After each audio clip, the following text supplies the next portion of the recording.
They called her a criminal, called her irresponsible, an illegal immigrant, a threat, but no one ever asked if she had ever loved, if she dreamed, or if, once upon a time, she was just a girl, running barefoot through fields of corn before the world decided her existence was too much.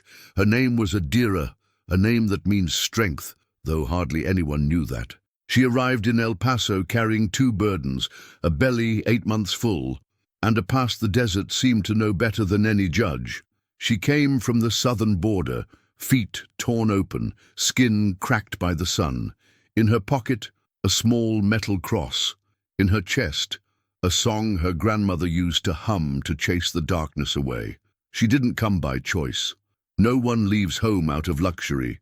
She came because where she was born, hunger arrived before bread. Violence came before school. And the police came before help.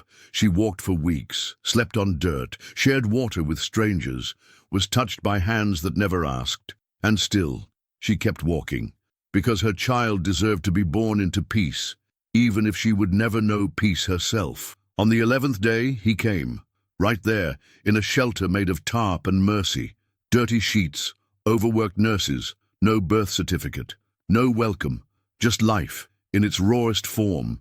She named him Luz, because that's what he was, a flicker of light in the dark. But on the 3rd day, they came, the agents, knocking down doors like they were searching for drugs, yelling like they were hunting something dangerous, and looking at her child like he was diseased. She had no choice. She placed Luz in the arms of a volunteer, wrapped him in a worn-out T-shirt, and with a broken eyeliner pencil wrote, "His name is Luz. Please protect him." They took her, chained her hands, stripped her name, silenced her dignity, and in court, where she should have been heard, she was treated like noise. The judge didn't ask her story, didn't speak the child's name, just looked at her face and saw a threat, looked at her skin and saw a statistic, and then she said, "She is not human, just another black girl leaving a child behind." And no one said a word, not the lawyer, not the people in the room, because to them, she was just another. But you who've ever been called too much, you who've ever been forgotten, you who carry pain like breath, you know she wasn't just another, she was a mother, she was a girl, she was a soul, fighting not to disappear. If you've ever felt forgotten or guilty just for trying to survive, stay with me. This story wasn't meant to be beautiful, it was meant to be told. They took her to a room without windows, just 4 walls the color of dust, and a single chair, bolted to the ground like they feared her silence might run away. Her name was never spoken, only numbers, dates, charges that didn't match the woman they shackled. They stripped her of everything soft, her shoelaces, her earrings, even the shirt stained with her baby's first breath. They said it was for safety, but none of it felt safe. She sat there, hours bleeding into each other, hands trembling from the cold, or maybe from what she had done. She had left him, left Luz, left her light. And the silence in that room was louder than the agents' voices, louder than the judge's sentence, louder than any scream she could have made. Because there's a kind of sound that doesn't come from your mouth. It comes from your bones, from the hollows of your ribs when you hand over the only reason you kept walking. She remembered the way his chest rose when he slept. So small, so slow, like the breath of something sacred. She remembered the warmth of his skin on hers.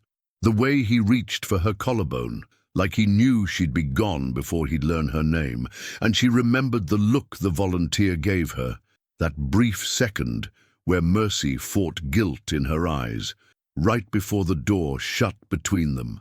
No goodbye, no promise, just the sound her body made when she let him go. They put her in a van that smelled like bleach and fear. No windows, no idea where they were taking her.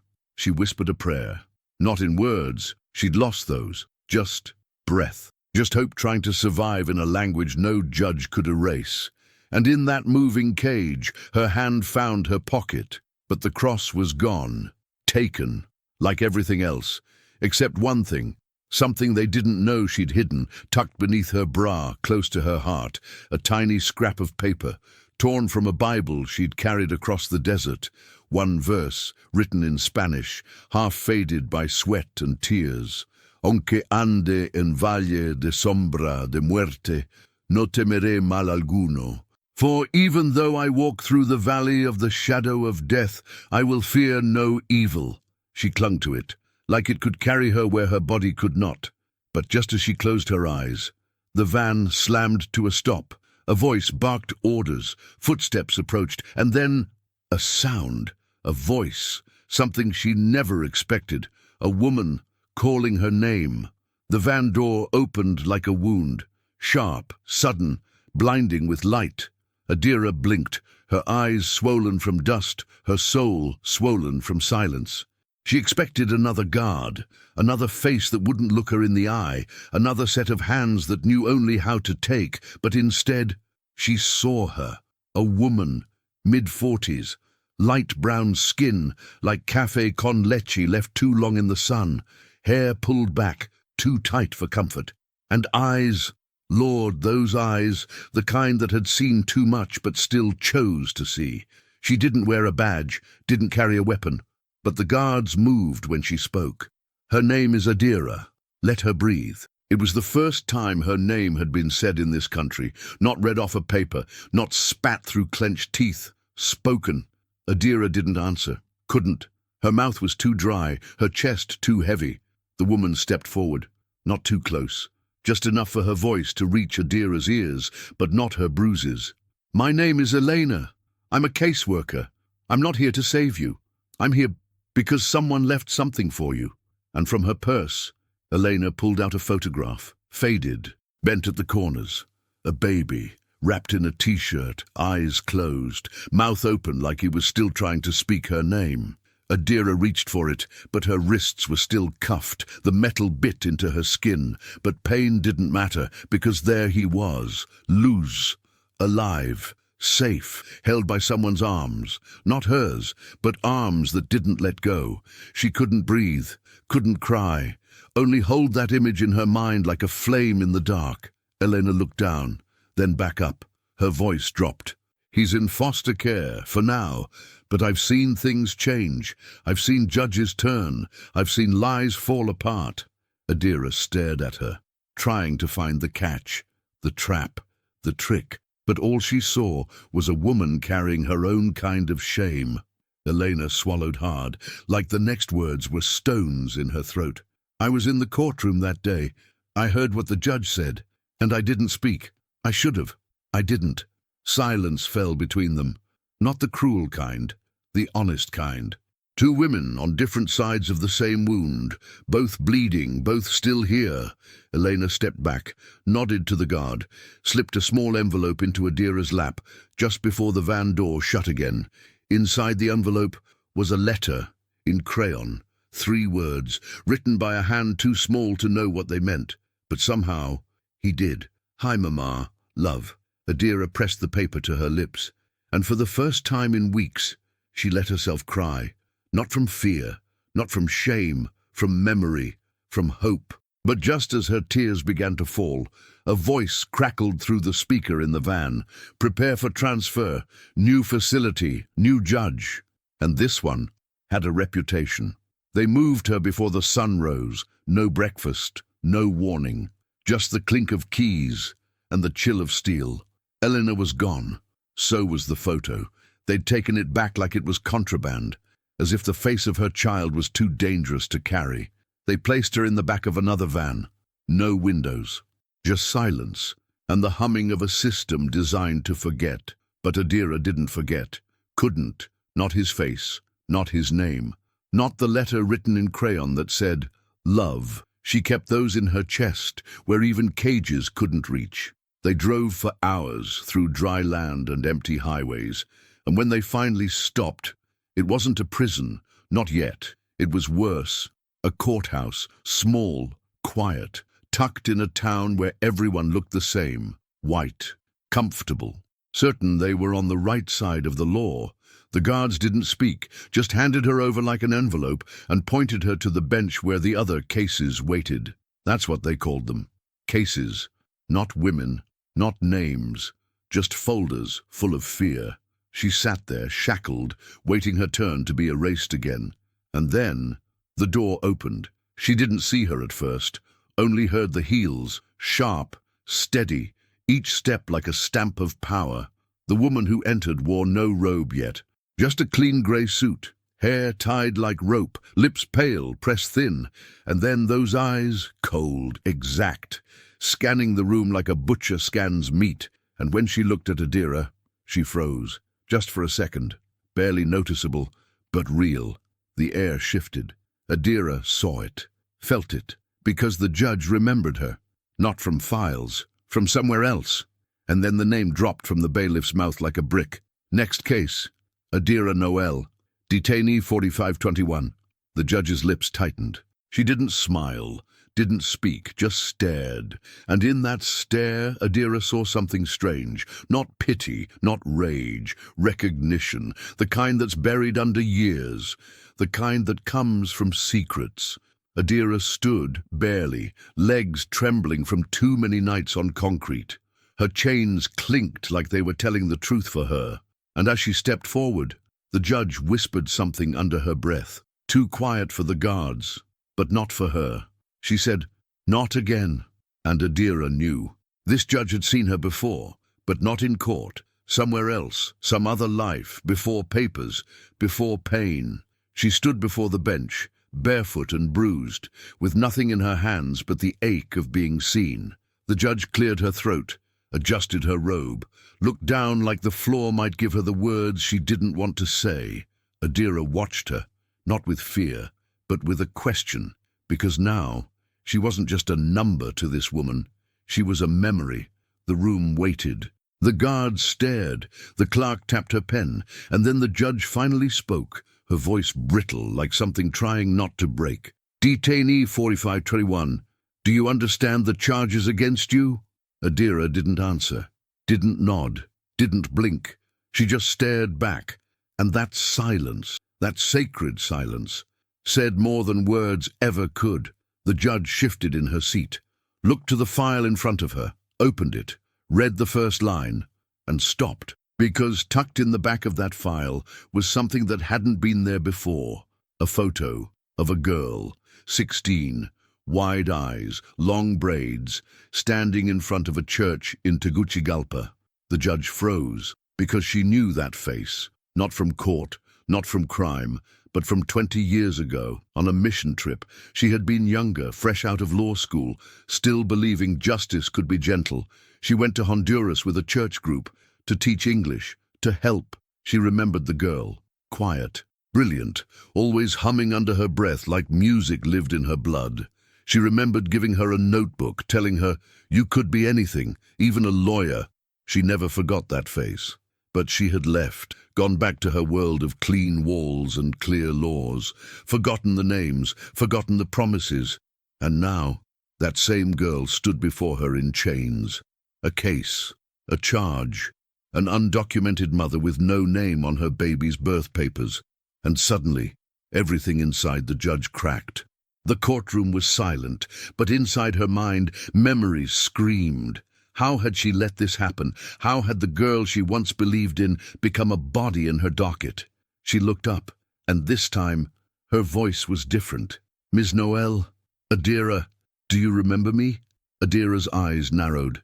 Her lips parted, but no sound came, only breath. Then, a whisper. "I remember the notebook." The judge swallowed. Her hand trembled, and for the first time in years, she felt shame in her own courtroom. Because the system she served had swallowed the very soul she once told to fly. And Adira, she wasn't begging, she wasn't weeping. She stood like a tree in winter, bare but alive, still here, still standing. But just as the judge opened her mouth again, the courtroom door burst open. A young agent ran in, pale, sweating, holding a phone. He whispered something in the bailiff's ear, passed him the phone. The bailiff's face went pale too. He walked to the judge, handed her the phone. She answered, listened, and then her jaw locked. She looked at Adira, eyes wide, pulse rising, and said, "There's been a development about the child." The judge pressed the phone to her ear, tighter than necessary, like she could crush what was being said just by holding it harder. Adira stood still, every inch of her body humming, not with hope, but with something older, something sharper. The judge nodded once, twice, then lowered the phone. Her voice cracked. "There's been an incident." The room held its breath. The baby, Luz. There was a protest outside the foster facility. Someone threw something, a bottle. It shattered the window near his crib. Glass cut him. Not deep, but enough, he cried. Loud enough for the staff to hear it in the hall. That's what saved him. Adira's knees almost gave. She didn't speak, didn't sob, just closed her eyes and clutched the only thing they hadn't taken, that verse, folded and hidden, pressed like a second heartbeat against her skin. The judge stared at her, and for the first time, she didn't see a defendant. She saw the girl with the notebook, the one she'd once promised a future. "The cry saved him," she whispered again, more to herself than to the court. But Adira opened her eyes, and her voice, dry as dust, rose from the deep. "He was never supposed to cry." The words hung heavy, because that had been the plan. Leave him asleep, warm, fed, wrapped in her shirt, smelling her scent, quiet enough to stay invisible, safe enough to be rescued before the wrong hands found him. She'd prayed he would not cry, because in this country black babies who cry get labeled, watched, punished. But this time, his cry saved him. The judge wiped her eyes before anyone could see. "I'll be reviewing your case personally," she said. "I'm not promising anything, but I won't let it vanish in the pile. Not this time." Then, a pause. She leaned closer, voice low. "Do you still have it? The verse?" Adira said nothing, but she didn't have to. The judge nodded. She remembered, and for a moment, just a moment, the courtroom wasn't a machine. It was a room full of fragile, unfinished stories, like this one. But just then, a loud knock at the door. The bailiff stepped in. "Ma'am, there's someone here to testify. Says she has information about the original detention, says she's the one who took the baby." The judge's eyes narrowed. Adira turned. Her breath caught, because standing behind that doorframe, trembling, eyes rimmed red, holding a manila folder to her chest, was the volunteer, the one who held Luz, the one who disappeared. She stepped into the courtroom like someone walking into a church after too many years of silence, head down, shoulders tight. But something in her hands said she was ready. The volunteer, her name was Maris, barely 30, hair undone, eyes swollen, not just from crying, but from holding it in too long. The judge stared, recognized her, not from any file, but from that one security cam clip, the footage from the shelter where a baby was passed from brown arms to pale ones, a moment no one thought twice about, until now. Maris clutched the folder to her chest like it was fragile, like it could break, like she could break. "I need to speak," she said, voice shaking but firm. The judge nodded. The guards shifted. Adira didn't move. She just watched. Maris stepped forward slowly, as if every inch of tile beneath her feet might crack open. "I lied," she said. "No introduction, no explanation, just truth, like fire, thrown into the center of the room. When they asked me who left the baby, I said I didn't see, but I did." A gasp from the back. Someone dropped a pen. Maris kept going. She didn't abandon him. She wrapped him in her shirt. She kissed his forehead. She cried. She waited until she saw me holding him, until he was safe. Her voice cracked now. "But the agents were already there, and I panicked. They asked me who dropped the baby, and I said I don't know, because I didn't want trouble." She looked at Adira now. "I didn't want your trouble." That's when the judge spoke. "What's in the folder?" Maris hesitated. Her hands trembled. Then she opened it. Inside were photographs, notes, time-stamped security footage stills, copies of intake forms, and at the very back, a handwritten note, signed by Maris, dated 2 days after the incident. "I wrote a statement. I was going to submit it, I even brought it to the supervisor, but they told me to leave it alone, said it wouldn't change anything, said, the baby's safe, let it go. She looked at the judge, eyes full of something that had been locked up for too long. I couldn't let it go. The room was silent, heavy, like the air itself was listening. The judge leaned forward, studied the folder, studied Maris. You understand this contradicts the sworn record? Maris nodded. Yes. You understand you could lose your license, be charged? Maris nodded again, faster now, but with tears in her eyes. Yes, but she lost everything. She looked back at Adira, and I kept going, like it didn't matter. Adira stared at her, hard, searching. Then a whisper, why now? And Maris broke, not loudly, not theatrically, just a soft collapse of breath like a door finally closing. Because he called out, in the hospital, Luz. He kept saying Mama in his sleep over and over, and I realized he still remembers her, even now, even after everything. The judge closed the folder, hands steady now. The truth was no longer buried. But just as she was about to speak, a man in a suit entered the courtroom, tall, confident, holding his own set of files. He whispered to the clerk. The clerk turned to the judge. Ma'am, there's been a motion filed from the prosecution requesting immediate deportation, no further hearings. The judge froze. Adira didn't blink. Maris gasped. And outside, sirens, growing louder. The judge gripped the edge of the bench, knuckles white, eyes fixed on the clerk. A motion for immediate deportation? Filed when? The clerk didn't answer. She just handed the paperwork over, 3 pages, thin as a lie, signed by someone who hadn't stepped foot in that room, someone who hadn't seen Adira's face, or Maris's tears, or the truth, laid bare like a wound. The judge flipped to the signature, and there it was, Thomas K. Whitley, Chief Prosecutor for the Southern Immigration Division, a man known for his speed, not for his mercy. He'd built his career on fast removals, stacked wins, clean dockets. And now he wanted Adira gone before the day even ended. No appeal, no hearing, no witness testimony, just gone. Maris stepped back. Her voice cracked. They can't do that, not after what I said. But the suit, the tall man with the file, finally spoke. His voice was smooth, flat, polished like a blade. We appreciate your statement, but voluntary affidavits hold no weight without official subpoena, and the subject, Ms. Noel, remains undocumented with no legal ties to the child. He turned to Adira, didn't look at her, looked through her. It's over. The words hit the room like thunder, but Adira, she didn't fall.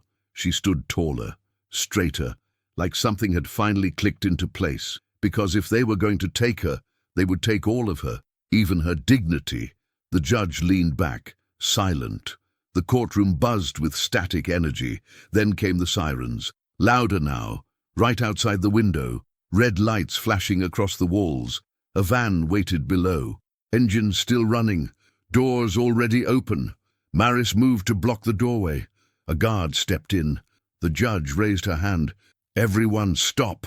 Her voice cracked the room in half. She stood, slowly, deliberately. I will not authorize deportation under a motion I haven't reviewed, and not while credible testimony sits in front of me. She turned to the suit. You want to remove her? Then do it with me on the record, in front of the people. Let the world see the truth you're trying to bury. The suit hesitated, then reached for his phone. But before he could speak, a new sound, a small one, fragile, at the back of the room, a child's voice, calling out, Mama! Everyone turned, and there he was, loose, in a foster worker's arms, carried in, wrapped in a hospital blanket, a bandage on his cheek, eyes wide, locked on Adira. The room stopped breathing. The guard at the door froze. Adira fell to her knees, not from weakness, from answering. Because that cry, that whisper of a word, wasn't just a sound, it was proof. She was not a number, not a case, not an echo in someone else's system. She was a mother, and he remembered. But then the foster worker stepped forward, eyes anxious, hands trembling. There's something you all need to see, she said, her voice shaking. From her coat pocket, she pulled out something small, taped to Luce's chest when he was found crying in the night. A voice recorder, still warm from the boy's skin. The recorder sat in the worker's hand like it was alive, small, scuffed, scratched by time and use, but still blinking, still holding something. The judge motioned for it, slowly, like she already knew whatever it contained would change everything. She pressed play. At first, just static, a hum, the low rhythm of a heart beating beneath fabric. And then, a voice, shaky, soft but clear, Adira's voice, recorded in the last hour before she placed Luce in Maris's arms.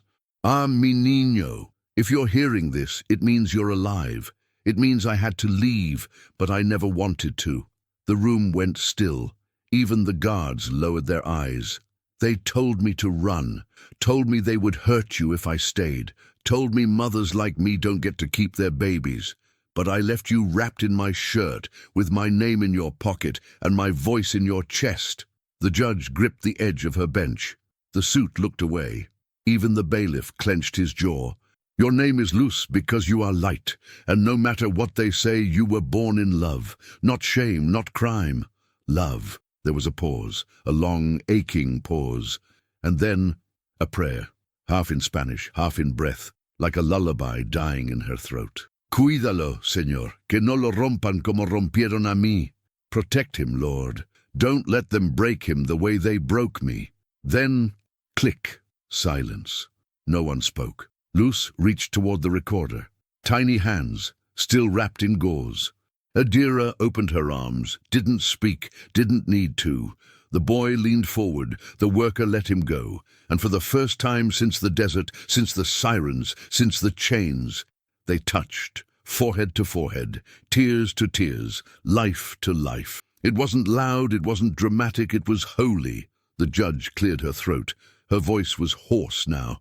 "Strike the previous motion. I want the full transcript of that recording entered into the case file, effective immediately." The suit stepped forward, voice tight. "Objection, Your Honor. That evidence is unauthorized."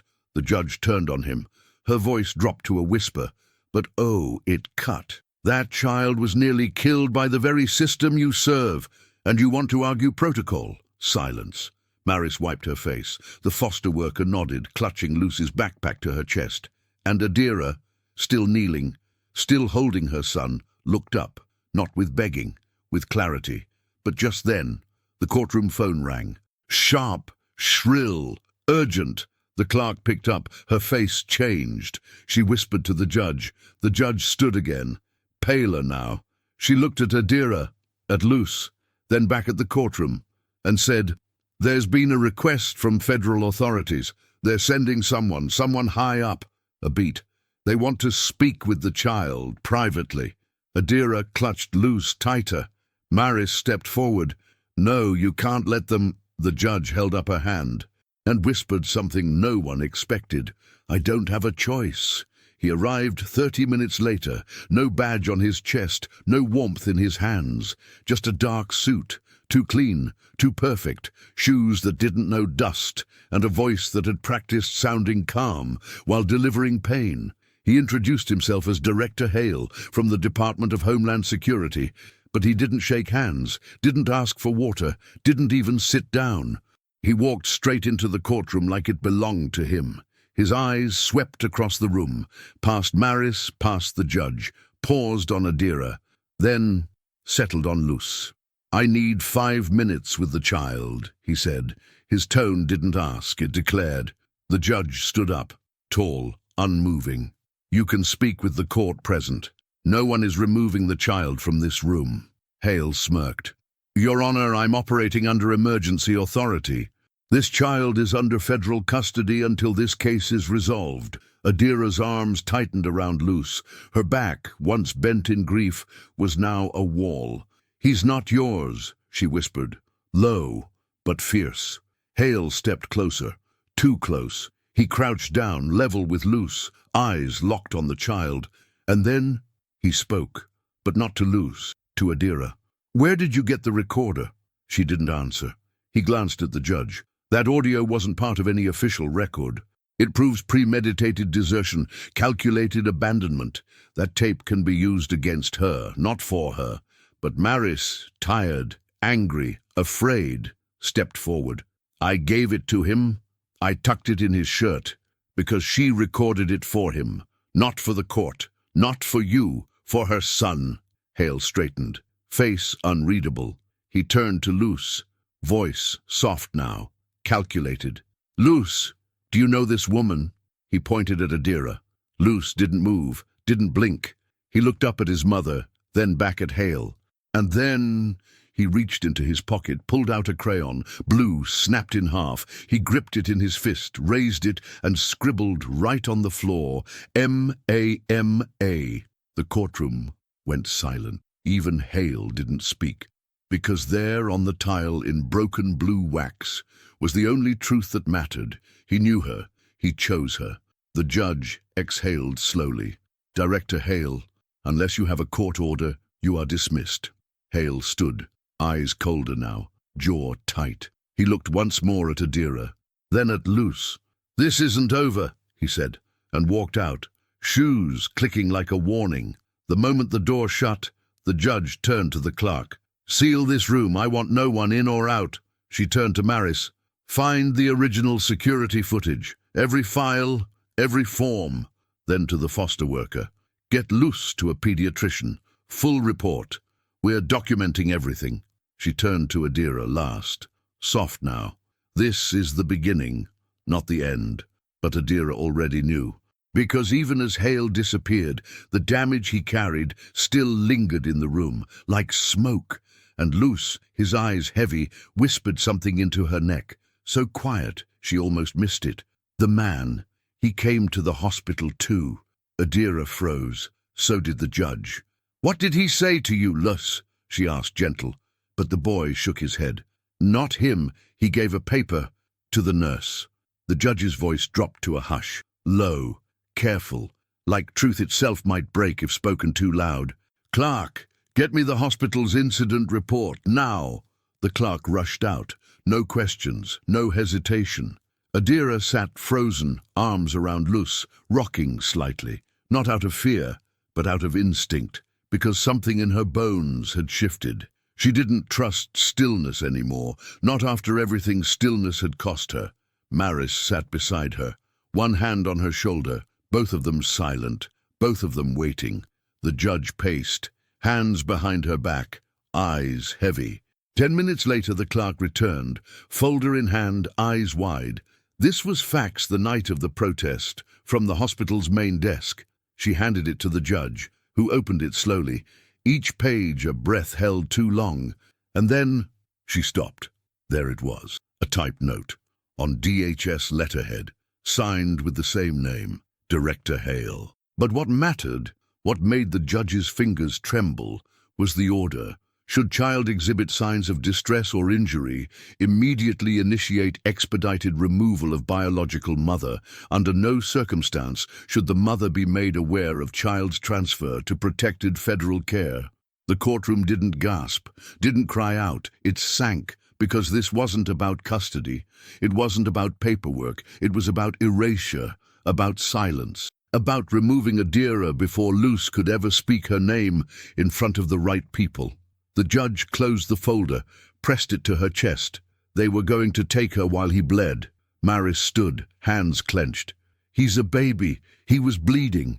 Adira didn't move. She just stared at the wall as if trying to look through it, through all the walls, through all the countries, through all the years that tried to keep her from being seen.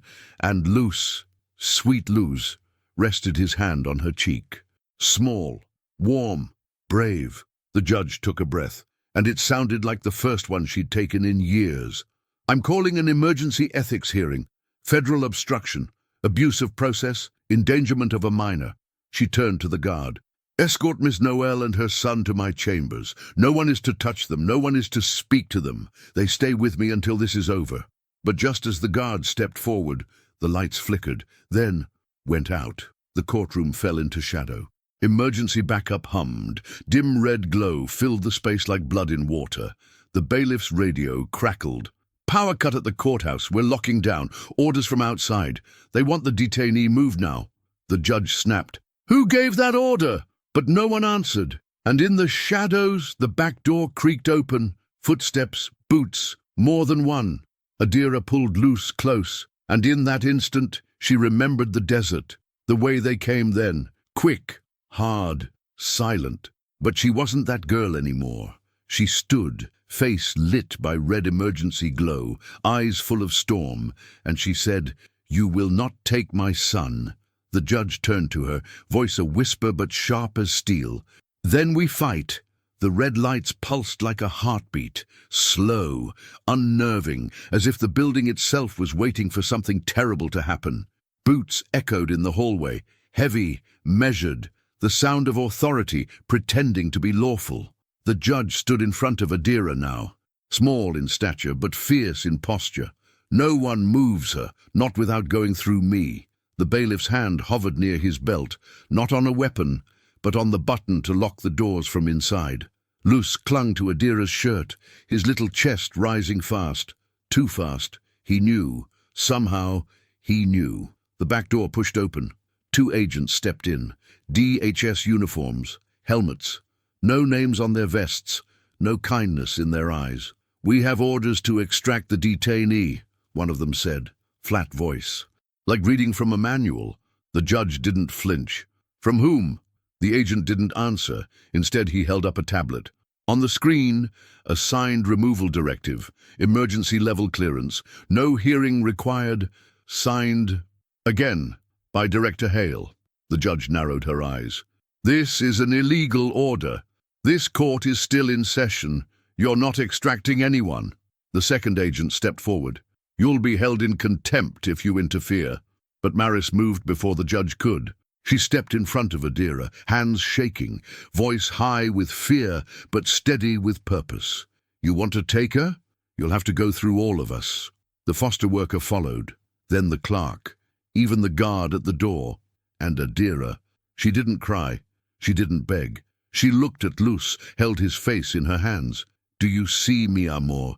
They came for me again, but this time I didn't run." Luce nodded.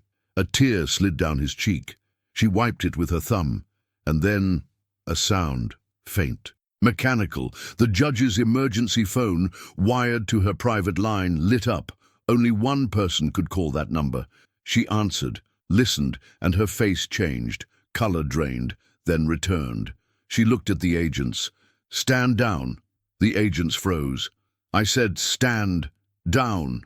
They didn't move. "That was the Attorney General's office. You've been overruled. The director has been placed under investigation. All field orders are frozen. This case stays in my court." The agents hesitated.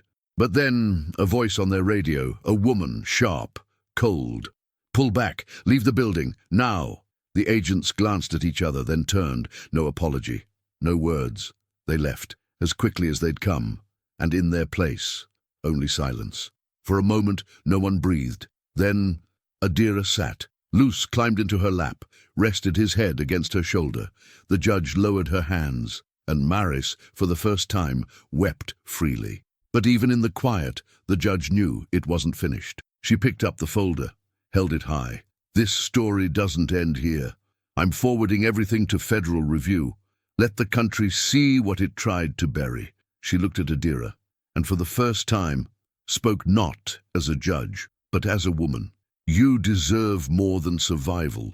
You deserve your name back." But Adira looked down at Luce, held him tighter, and whispered, "My name is whatever he calls me." It started with one reporter, young, Latina, eyes sharp like broken glass, the kind you only get from watching your own people disappear. She stood outside the courthouse the next morning. No crew, just her phone, her voice, and a question that cut deeper than any headline. Why does a mother need to bleed before the system listens? It went viral before noon. Then came the cameras, the lights, the news vans. Journalists who had ignored stories like Adira's for years now fought for a glimpse of her face. But she didn't come out. Not yet. She stayed in the judge's chambers, where it was quiet, where Luce could sleep without the sound of sirens. Maris stood by the window, watched the crowd grow. The judge paced like a woman caught between two fires, justice and protocol. And Adira?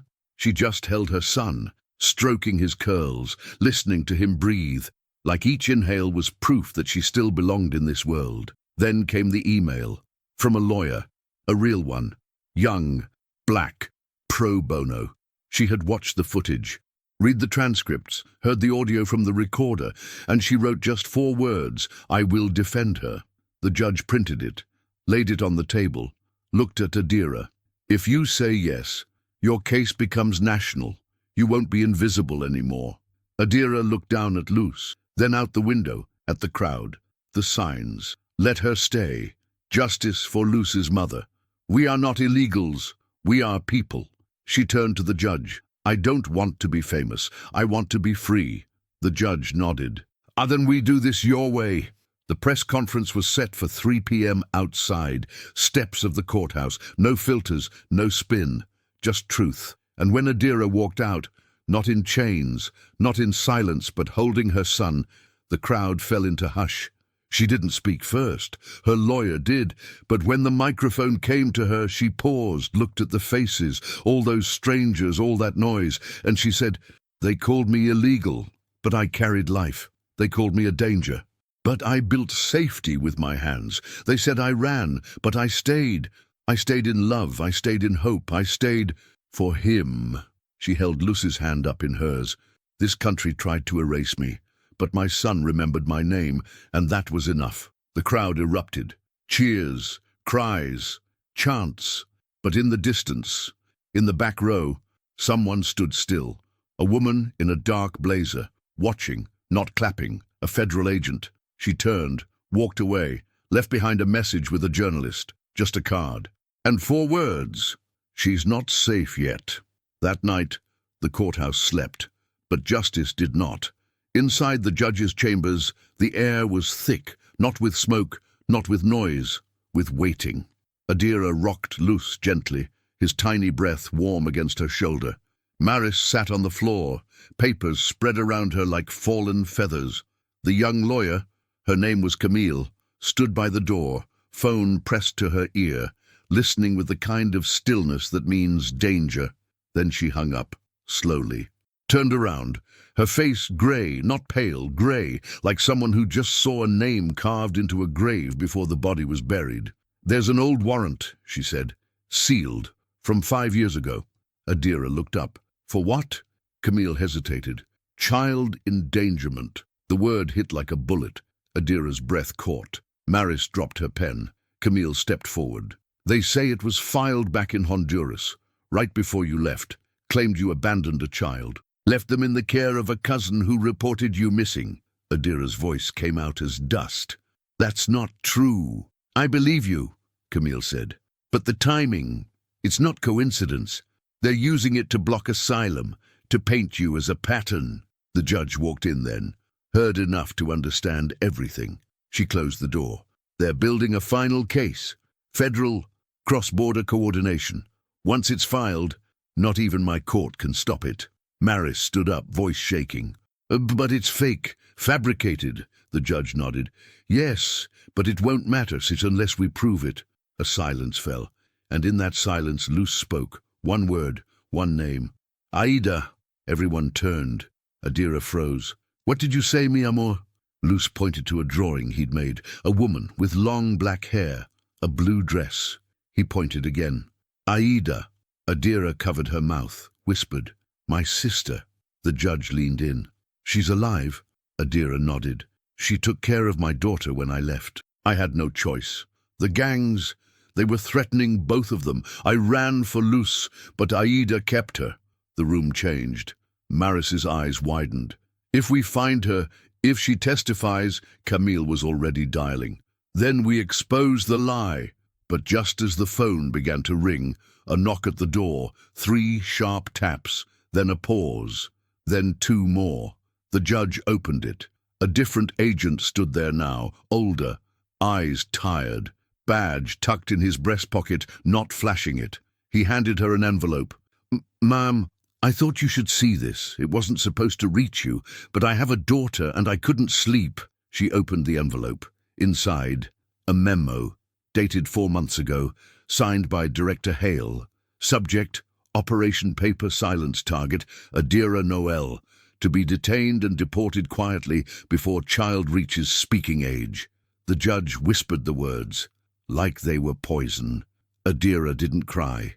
She didn't flinch. She stood. They tried to erase me. Before my child could say my name. Camille nodded, slow. But now, he said it. The judge looked at the memo, then at the group. We go public. All of it. Every page. Every lie. She turned to Adira. Do you want to tell your story? On your terms? Tomorrow morning. Live. Full press. Before they bury this with another order. Adira looked at Luce. He smiled at her. Nodded. See, Mama. The morning air was thick. Not with smoke. Not with fear. With something deeper. Older. Unstoppable. Hope. It wasn't loud. It never is. Hope creeps in quiet, like the light before dawn, like a prayer whispered through clenched teeth. The courthouse steps were full, not just with press, but with women. Dozens, maybe hundreds, some with braids, some with scars, some holding children, all holding stories, stories that had been buried, dismissed, twisted. And today, they came to listen, not to the judge, not to the lawyers, not even to the press. They came to listen to her, to Adira. She stepped forward slowly. No chains, no handcuffs, just her son on her hip and the memory of every woman who never got to speak. The microphones crowded her face. The questions buzzed like flies, but she didn't answer any of them. Not yet. She looked up at the sky, blue, wide, waiting, and she began. They told me I was illegal, that my name didn't matter, that my child would forget me. That silence was safer. She looked down at Luce. He smiled. But I remembered who I was. Even when they erased my name, even when they threw me in the dark. Her voice cracked, but she didn't fall. My name is Adira Noel. I came here with nothing but my child and a prayer. They called it a crime, but I call it survival. She held up the memo. The one Director Hale signed. The one meant to be buried. This is what they do in silence. This is what happens when no one is watching. She turned to the women behind her. But you're watching now. Aren't you? A wave of voices answered. Yes. She looked back to the crowd. I'm not the only one. There are mothers in cells right now. There are children who don't know the sound of their own mother's voice. She placed the recorder on the podium, pressed play, and her voice echoed again. The one she recorded for Luce. The one meant to reach across the border, across fear, across time. The crowd went still. Reporters lowered their cameras. Some wiped their eyes. Even the judge, standing off to the side, pressed her hand to her chest, because that voice, Adira's voice, wasn't just hers anymore. It belonged to all of them. To every silent fighter who ever crossed a line, was forced to kneel, but never stopped dreaming. When the recorder clicked off, Adira took a breath, one last breath. They locked me up, thinking it would erase my voice. But my story found another way. Through paper, through fire, through him. She lifted Luce high. He waved, laughed. And in that laugh, the crowd broke open, claps, cries, chants. Not for pity, not for politics, for truth, for survival, for dignity. Later that day, the charges were dropped. The deportation order dissolved, and the judge signed an expedited asylum process. In full view of the media, Adira would stay, not hidden, not erased, but recognized. That night, in the quiet of a borrowed apartment, Adira lit a candle. Not for tradition, not for ceremony, for memory. And she whispered, Gracias, Señor, for letting me be heard. Luce fell asleep in her lap, hand still holding his blue crayon. The cross from her pocket sat by the window, next to a notebook, blank pages, waiting to be filled. And if you listened closely, through the wind, through the noise, through the fear, you could hear it, her story, flying across the paper skies. They locked her away thinking it would silence her, but her story found another way to fly, across paper skies, until it touched hearts like yours. So if this story touched something in you, leave a comment. Share it with someone who needs to hear, because some truths don't need to be shouted, they need to be carried, until the whole world learns how to listen. Amen.